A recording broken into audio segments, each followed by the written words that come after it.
All right, here we go. So now I'm recording. We're basically going to take a look at this VLOOKUP capability within Microsoft Excel. It's a real useful, very important feature of Excel. Next week, you'll have an activity using the VLOOKUP. So I'm going to go through how to use it today. I'm going to leave this file, which is it's the original file, just the data, and then I'm gonna I also have posted out here the completed VLOOKUP. So you can practice it. Here's so this is the beginning of the data, the raw data, and that's going to be the completed VLOOKUP. So I'm going to have them both out there. You can download them both. Question? Yep. So the recording is on now. Those things are usually pretty large files, so it'll take you a little while to encode it, and then I'll get it probably posted sometime later today or tomorrow.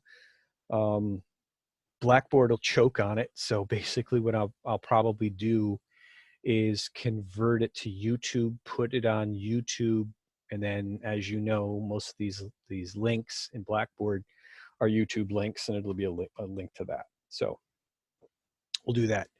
I'll record that. So I'm going to leave this data file. I'm going to go over it now, but I'm going to leave it out, and then I'm going to leave out the completed. Then after we're done here, you're going to walk through this data cleaning video. And again, it's going to be another video very, very similar to what we've had before, right? So it's lectures from prior CINF-100 classes. And it's gonna kind of go over some of the same things that I'm talking about, and then a little bit more of what I'm talking about. There's no quiz here. We're not doing a course survey now. You guys are doing that separately with Kevin. And then the homework, just ignore everything here. So these videos, we've already seen what is dirty data. We're gonna look at the trim and proper as well. You're gonna go and watch this data cleaning walkthrough, and then you're gonna look at this data cleaning in Excel. Using a lookup table. So again, I'm going to show you how to do it, and then this video will actually walk you through it as well. There'll be another video on data aggregation, and then the video on trim, proper, and text to columns. Those are three very useful, more advanced features of Excel. Don't think we're going to use them in any assignments, but they're really great to know. I may talk about them again next week, especially that text to columns. And then and then a VLOOKUP video. So after seeing me do it, having an example, and seeing this video, hopefully it'll all make sense to you, and why it's really good, why VLOOKUPs are really good. Okay, so let's go and take a look at the VLOOKUP. All right. Now, why do we do the VLOOKUP? All right. Let me find my sheet. There it is.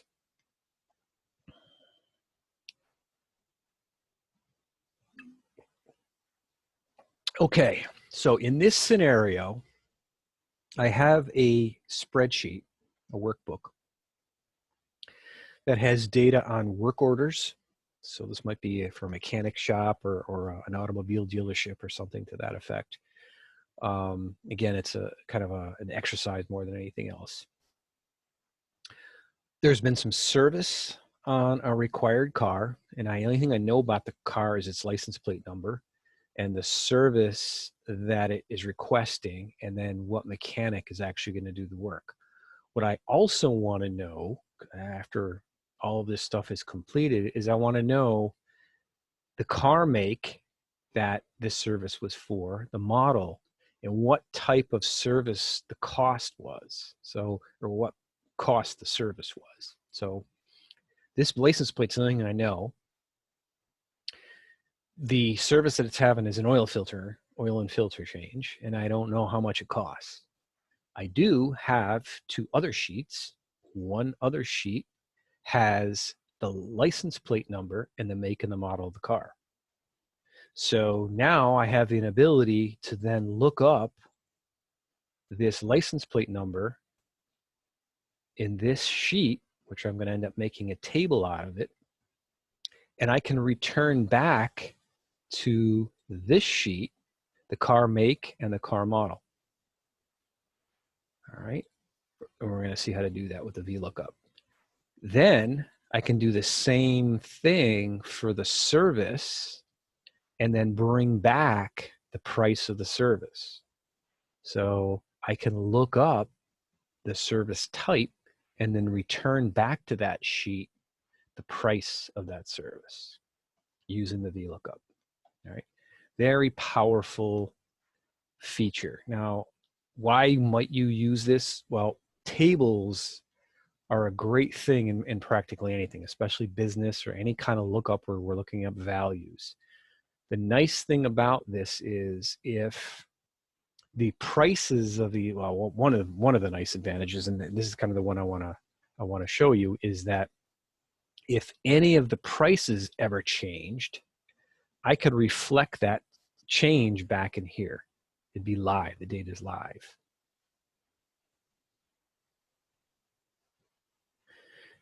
Sure. So we've got this worksheet of data. And for purposes of this exercise, now, probably a real world live example would be like a tax application where tax numbers or tax values change a lot. You could always just change the value in this table and then it always gets reflected back to here. Yes, exactly. VLOOKUP is used to find info that's on another sheet. So let's see how that actually works. So I know that I want to look up the car make and model, which is here. And the key data field that allows me to do that is this. And then I also want to look up the cost of the service. And the key value that is in there is this oil or this service. All right, so let's see how we go about doing it. So the first thing I do is I come to my table and I sort my table. All right, so that's the first thing we do. We sort it on the key value that we want to look up in here. And in this case, the key value is this license plate number. So how do we sort? Well, to sort it, I highlight the entire table of data and I click on sort and I do a custom sort. All right, so sort, custom sort. And in this case, I want to sort it by license plate. And I want it to sort it in alphabetical, A to Z. So all the letters will sort first, and then all the numbers will sort after. And again, we saw that from the numbers first, and then the alpha later, right? So we saw this from our ASCII table, right? So literally, that's how Excel's deciding how to do this, because a 1 is sorts is lower than an A. All right, so numbers sort before letters. All right, so that's the first thing that I do. Then, in order for me, now again, there's two ways of doing it. I want to show you the probably the most useful way and the way that will help you help you understand it and make it a lot easier to read. The next thing I want to do, because okay, at first I sort my data. The next thing I want to do is I want to name that whole block of data something. I want to name it something. Because if I name it, then I can always tell the VLOOKUP to go look for the named thing versus having to figure out exactly what column I want it to go look into. So how do we do that? Well, we do a right click and we do define name. Okay, so right click and define name. And what I want to call this is, I want to call this car table. Car table, something like that. I used the uppercase C and the lowercase t, uppercase T, doesn't matter. And notice that whenever I refer to this name car table, it refers to that whole block of data, A2 through C15. So now when I write my VLOOKUP is going to be very simple, very clean, because I'm going to tell it to go look up into the car table and not have to tell it, oh, go look up in A2, $A, $2, colon, $C, $15. All right, it just makes it simpler and easier to use. Named ranges are a really useful capability of Excel as well, because we can do a lot with those. All right, so now I'm going to give it a named range. Notice up here in the upper left is where my name shows up. Okay, so there's my car table. Now I want to do that same thing to my service table. I'm going to sort it first. Sort, custom sort. Sort it by service, A through Z. Click OK. And now it's sorted A through Z. Now when you sort, you use the column heading. Okay, so in sort, you use the column heading. In named ranges, you do not. Okay, so now I'm going to call this named range my service table. It's a service table. So now I have two named ranges. I have car table and I have service table. So now I have two really great lookups. So now I can come back to my sheet, my original sheet, and I can begin building out my VLOOKUP. So what does the anatomy of the VLOOKUP look like? Well, as with all of our Excel functions, we always start with the equals. And V, and since VLO, beginnings of a VLOOKUP, is very unique, that's the only thing that looks like a VLOOKUP, VLO. So it does an intelligent search through the kinds of functions that we're looking for. All right, so what's the first thing that I want to put into this function?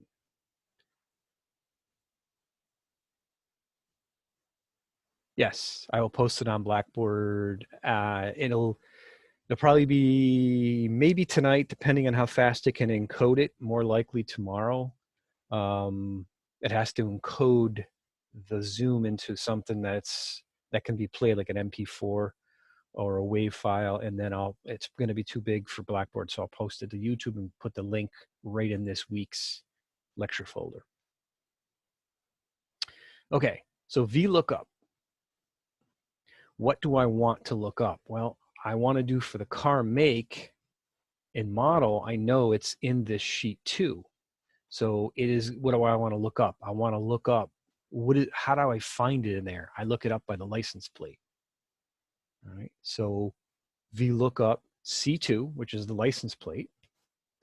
What do I want to look up? I want to look it up in the car table. And there's the car table. And which value from the car table do I want to return back to this VLOOKUP?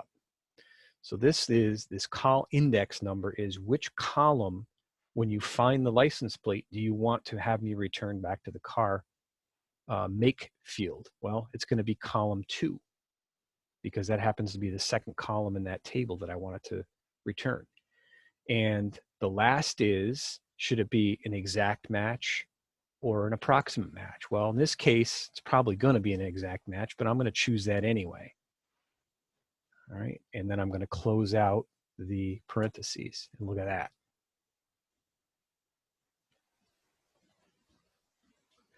I can do those. If you want, I can record these as we do them, and I'll post them out the next time. So I'll post them out, shortly after the lecture happens. So yeah, I can do that. Okay, let's go back to the VLOOKUP. Yes, the last parameter was that false. So what was that? Was that the question?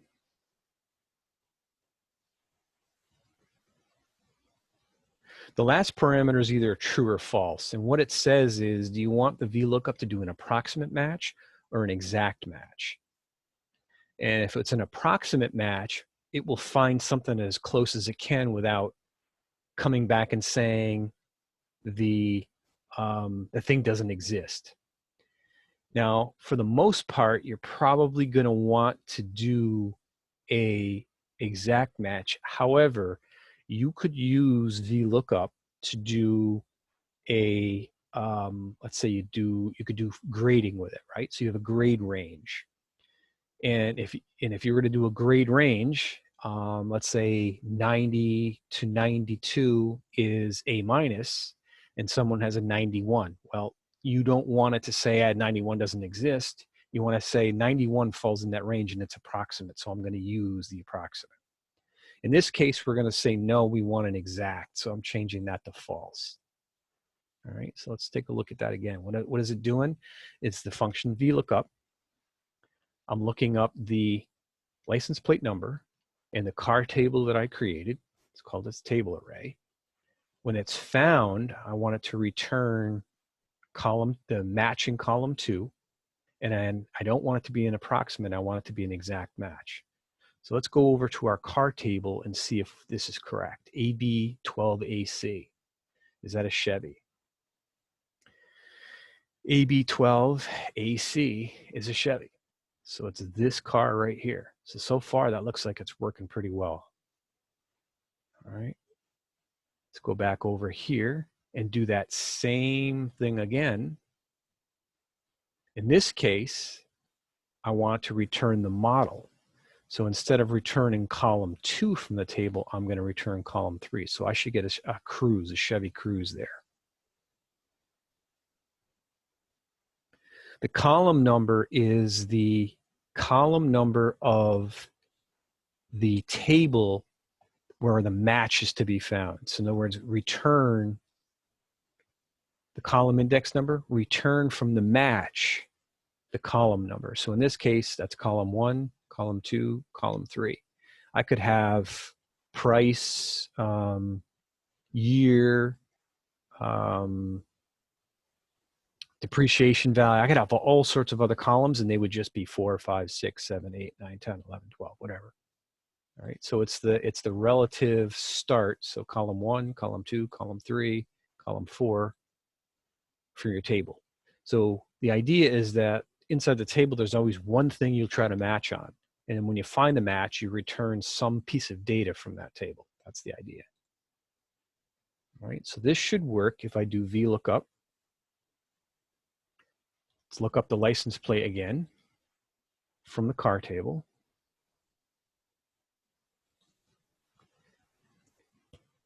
And I want to return this time column 3 from that table because that is the make column. And again, I want it to be exact match. So I'm going to say false. I'm going to close out my paren and I'm going to hit enter and look at that. Perfect. Let's take and copy all the way through. Let's do one more real quick. Let's come down to this 12RU76. 12RU76 is supposed to be a Nissan. Let's find out what kind of Nissan it is. 12RU76, a Nissan Rogue. Let's go see if it is a Nissan Rogue. 12RU76 is a Nissan Rogue. Perfect. Works. Excellent. Do the same thing for the service. So now I want to say, all right, they're having an oil change and filter on this Chevy Cruze with that license plate number. How much is that service? Well, let's take a look at our service table. Our service table only has 2 columns, a service and a price. So now we can do the same kind of thing. We're going to look up our service from here. And when we find it, we're going to return the value for that service. So E equals VLOOKUP. This time, instead of the license plate, we're going to look up that, which is the service. We're going to look up from our service table, which is this one right here. We're going to return column 2 from that because there's only 2 columns in it, and it happens to be the price that we want. And then we're going to do a exact match on that one as well. And look at that. The service is an oil filter and change. Let's go see if it's 30 bucks. Oil filter and change is 30 bucks. Now, all this is formatting. So we can come easily over to here, change this to dollars. And there we go. Copy all the way through. Let's go test another one. Let's go check out a transmission. So what is a transmission service? It's supposed to be 95 bucks. Let's see if it is. Transmission service is 95 bucks. Perfect. Now the value of that VLOOKUP becomes really important, or it becomes really valuable when something changes and now I need to reflect that change here. Instead of going through and trying to figure out, all right, which values do I need to change on here? All I do is change one thing. So let's go, how many transmission services do we have? It looks like we got 2 transmission services. They were 95 bucks. Let's up the price of that to $200. Make it very easy. Now let's do something a little better. $250. That's $250 now. So now my prices have changed. It's $250 for that service. Well, now there's my new price. Perfect reflection of the change in the data. All right, and that is, again, one of the real values of a VLOOKUP. All I did was I just came over to the service tab and says, all right, my service table, my new price for my transmission service is $250. All I do is change it once. So just imagine having hundreds of thousands of rows of data that have to be changed. Instead of changing 20, 30, let's say you had to change 20% of 100,000 rows. That's just so much effort. If you used a VLOOKUP table, you'd change it in one place, and now you've got the data changed automatically. Excel does that automatic change for you. All right. Really, VLOOKUP is it's a super important function. It's very useful. It's very powerful. Again, it's one of those data integrity cleansing features of Excel. So maybe I could come back here and I could go through all my data and I could key it in again to make the change, but I could make a mistake on that. So somebody gets charged $250 for the transmission service. Someone gets charged $225 because I keyed it in wrong. You don't have to worry about that. As long as you key it in once correctly here, then you'll get the exact fix throughout your entire workbook. Let's go do another change. Let's bump up the price of oil filter and lube now to $35. Now that's $35. And now all of my oil filter and lubes are $35. Can pull out our trusty filter function. Take a look at all our oil services. And they are $35. I can go and take a look at transmission. All the transmissions are $250. All right, I don't have to worry about making multiple changes on lots and lots of rows. Come over here and say, oh, I made a mistake. This this 34BV23 license plate isn't a 4Runner. It's a Toyota Camry. So now I go back over and look for 34BV23. 34BV23, it's the Camry. So I fix that as well. That's no longer the 4Runner like I thought it was. All right, so that is the major function that I wanted to cover tonight from our next data cleansing data validation tool. Very important function within Excel to help us preserve our data in a way to help us make sure that we limit keystroke errors and we limit the amount of data we actually have to change. Excel has a lot of nice features, has a lot of nice functions in it that give us the ability to make it easy on ourselves, because in a lot of cases, you may see an Excel spreadsheet with tens of thousands of rows on it. And it's just way too much effort and too error prone to try and key in all that data. So you have to come up with creative ways to make it easy for you to maintain your data. So this completed Excel is out on our Blackboard site as well. So I'm going to go back out, share my screen.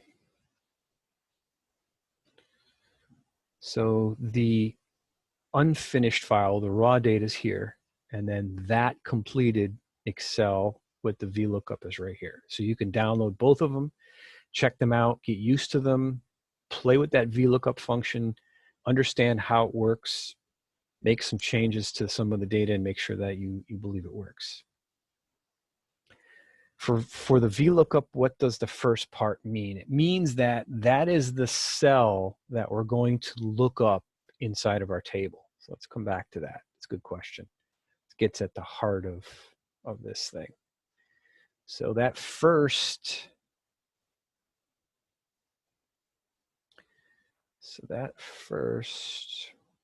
where is my,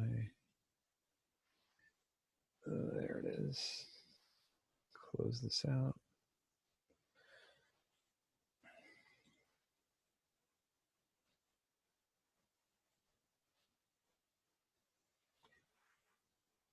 So that first parameter is always, what is it that I want to look up, the lookup value.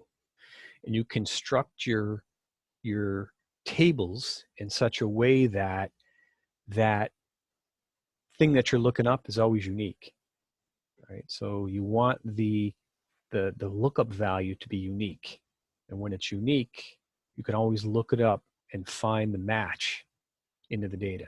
So C2 is the thing we're looking up. So it's this right here. I'm looking that up inside of the car table. And again, I named that range of cells car table. And again, it makes it so much easier. Otherwise, I have to type in here the $A, $2, or $B, it was a C. Yeah, no, $A, $2 to $C, $15. It just makes it so much easier. So it's just a couple of steps, but it's well worth it.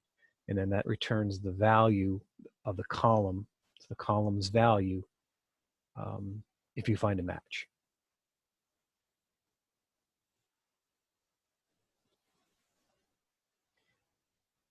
All right, good question. That's a good question because it gets at the heart of this thing and how it works. And then here, I didn't look up C2, I looked up D2. You know, and if there was a mechanic name, let's say we had a table of mechanics and then their name, we could create a new sheet. I can do this on the fly real quick. We'll do some of them anyway. Actually, I'll just show you how to do this. Let's do this real quick. I'm going to copy all of these to a new sheet. Call it sheet 4. And I'm going to do tech. And first, I'll just call it name. And then I'm going to paste in all of these names. Let's go back. I'm going to copy. And I'm going to do paste the values. And then I'm going to do something that's a data cleansing thing. I'm going to do sort. So I'm going to now sort all that.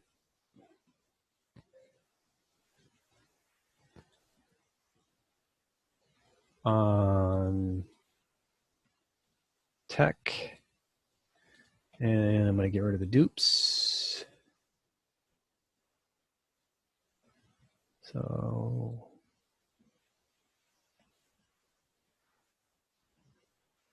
get rid of these duplicates. And delete. So now, so Abraham Lincoln,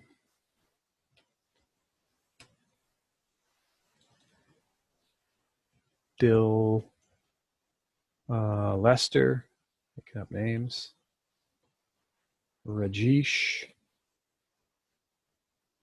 Baga, and Tom Volari. So now I could create a table called technician.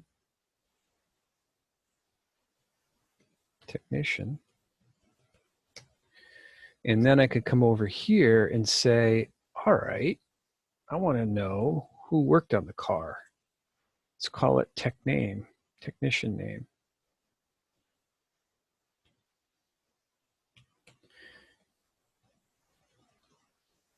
And then I'll do a VLOOKUP. The mechanic's initials into the technician table. And I'm going to return column 2 because that's where the name is. And I want an exact match again. And so now I can create. And in a case here where there's no name, you're going to get that message. Okay, not applicable, meaning I didn't find anything called blank in there. All right. So you may, if you're doing a VLOOKUP inside of a table, you may end up seeing error messages like that. So you may see something like this that shows up. And that just means that VLOOKUP was trying to find what you wanted it to, and it couldn't. And that's what that's saying. There was no match for it. So if you ever see that, then you know you want to go back to, you check your formula again and make sure that you're looking up the right value, number 1. Make sure that you're looking it up in the right table, number 2. Make sure you're looking it up and you're trying to return that proper column. All right, so there always should be, and that's the whole idea behind these VLOOKUPs, is you make sure that you got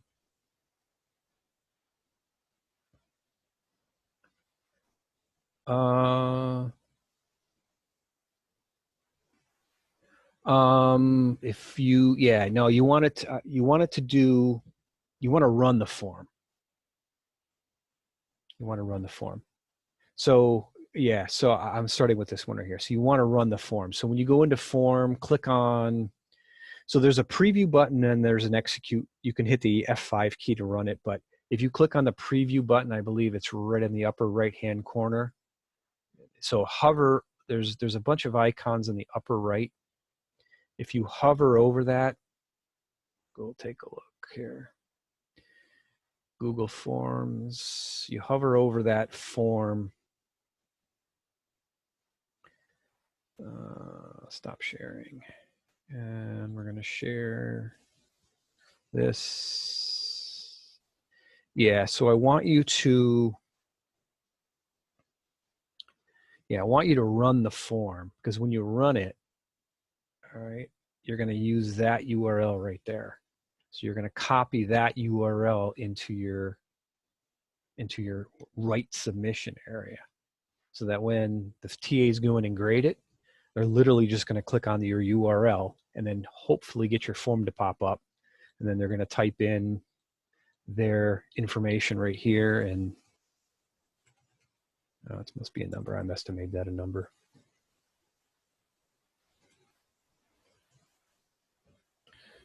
And this, and then this, and then this, and then submit.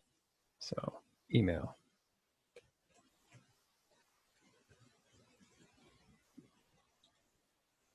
All right, so again, the idea here is that the way this form was deployed, it was deployed to all those people that were coming to that conference, and it generated a data file in the background, which is what you downloaded to do your cleaning up and pivot table on. So the form generated that data file, and then you downloaded that data file. So again, that was an exercise.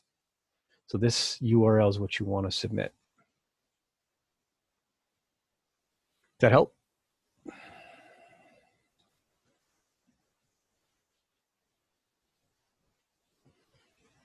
Okay.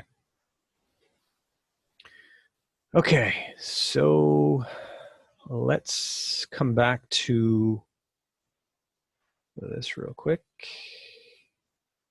So here's our form.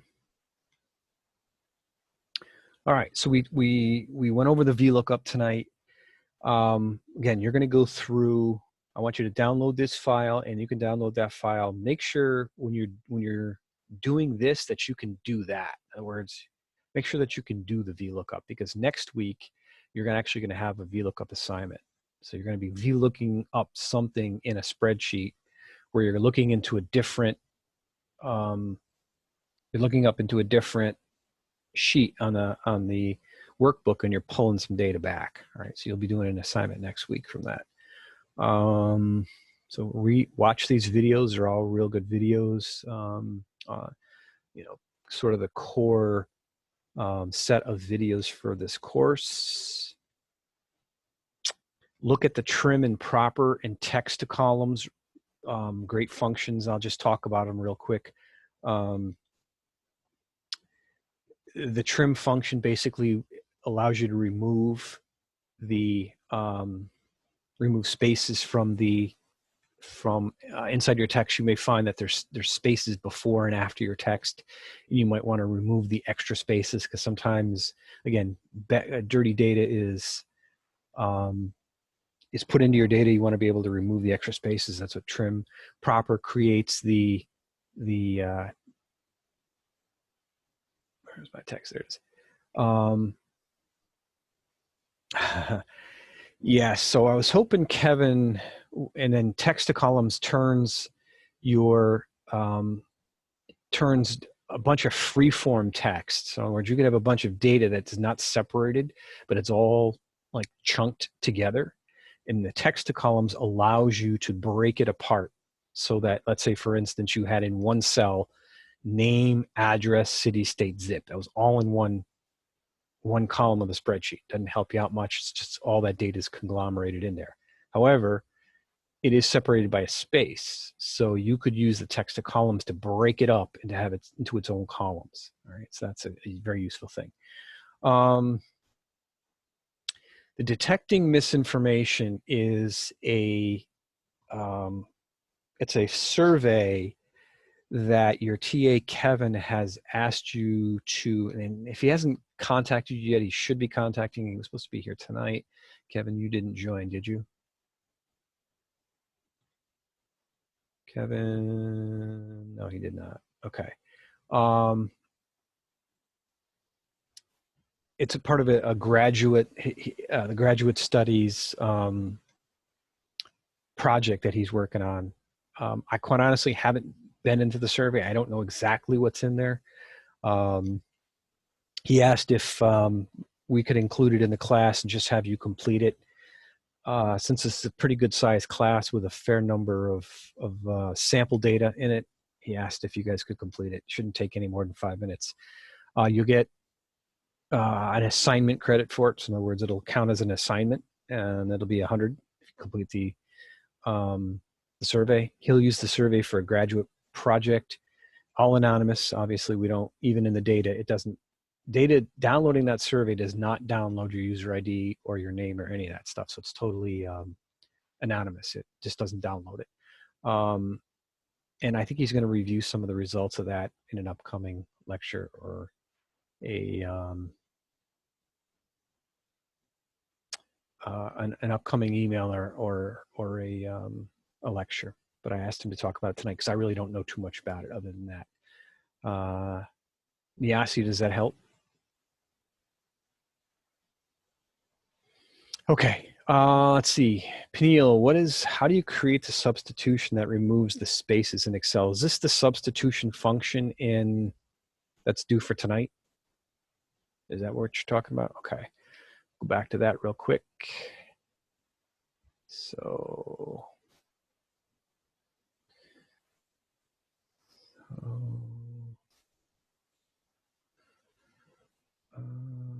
it is this one. All right, so the substitute function.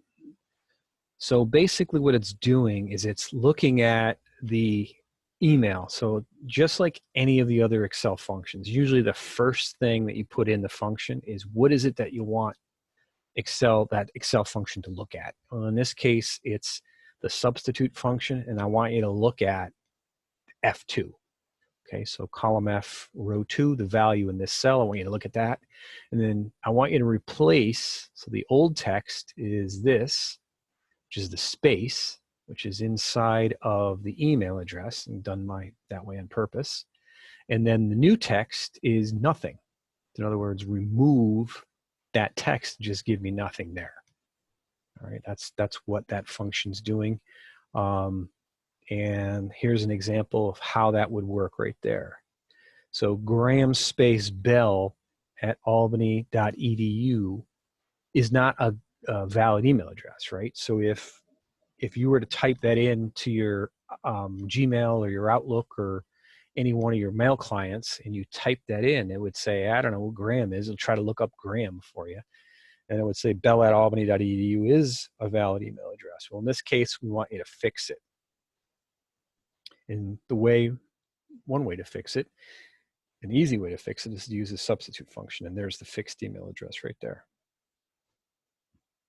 Does that help? Okay.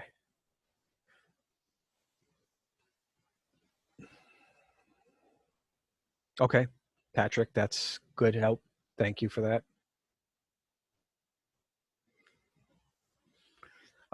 This Excel is due today, and the Excel is due today, and your Google form is due today. And to put the quotes, yes. So it literally, so you have to put this, put this in. Let me show you how it's keyed in. So equals substitute.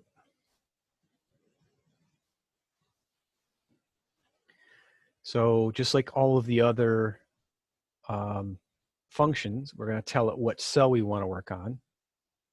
And in this case, I can just click on that cell. I don't need to type it in. Then I'm going to put my cursor in here and I'm going to say comma, because all of these functions require multiple what are called parameters to it. So the next thing I'm going to type it in is the space. So I'm going to do double quotes. And the double quotes is next to the enter key on your keyboard. And then I'm going to hit the space bar. And then I'm going to hit double quote again. And then I'm going to hit comma. So that was the old text. And the new text is two double quotes next to each other with no space. So quote, quote. And then close the parentheses. Does that help? And then hit enter. And there it is. No, Nyasia, it's going to be the Excel. So no PDF. So you're going to, this Excel right here, after you complete it, it'll be, you could call it homework solution. You could call it homework for underscore solution, call it homework underscore for, whatever you want to call it, .xlsx. And this xlsx you'll upload to Blackboard. So let's go real quick over that. So I'm going to stop sharing. I'm going to come out to this and share. So let's go back out to here.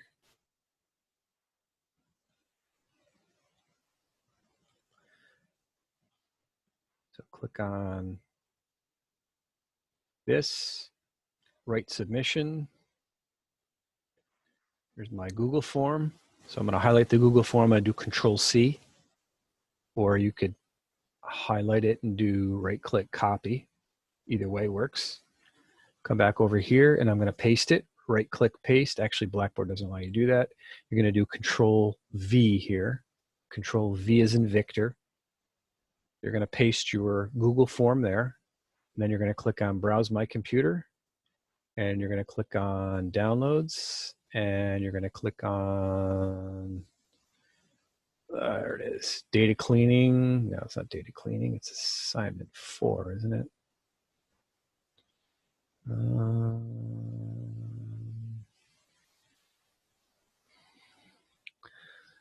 Let's see.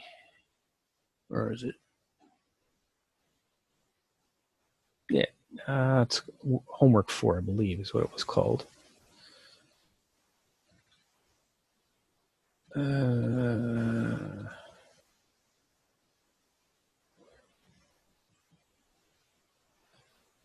Homework. There it is. Homework. We'll just call it homework, whatever. Open, puts that in there, and click submit.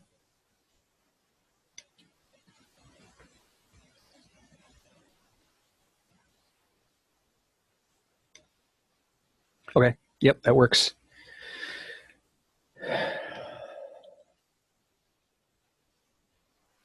Okay, so that is it for what I wanted to go over with you for tonight.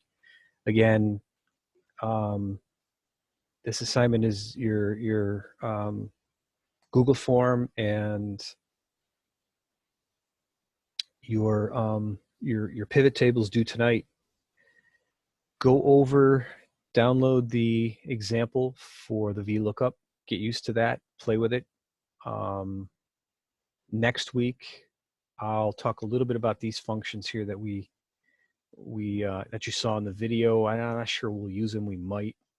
Just they're good to know, and again, they're part of the data cleaning and data process. Next week, you'll have a VLOOKUP assignment, and we'll have a new set of things we're going to learn about in Excel next week. Any final questions before we wrap up?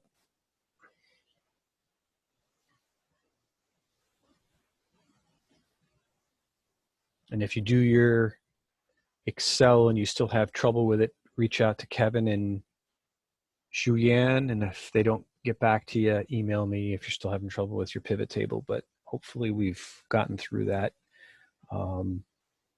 You should be good. Yes, so yes, you have the old email, which you're going to keep, and then the new email. So make sure when you're doing this email, let's go back to that. When you're doing the email,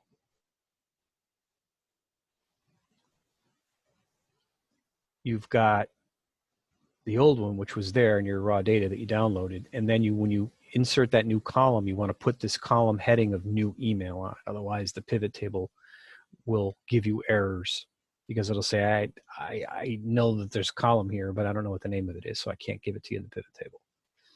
So when you put that new column G in there, call it new email, do your substitute function, and you should be good.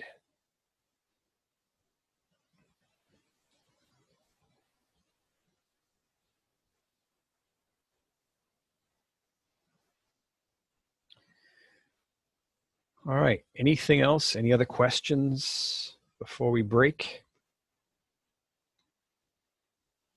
All right.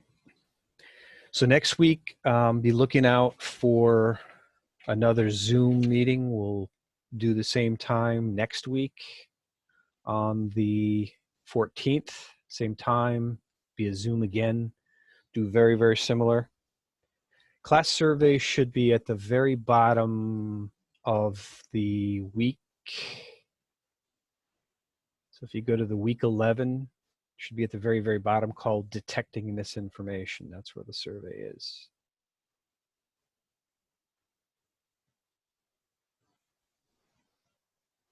And then just when you complete it, it'll automatically save those values for you. And what it's doing is it's creating almost very similar to the Google form. It's creating a data frame in the background, but that one you have to download. Here on your Google form, it's literally creating a form that mimics exactly what you just keyed in there. So, all right. thank you all for joining, and we will pick up again next week at the same time, and be looking out for my Zoom video. Good night, everyone.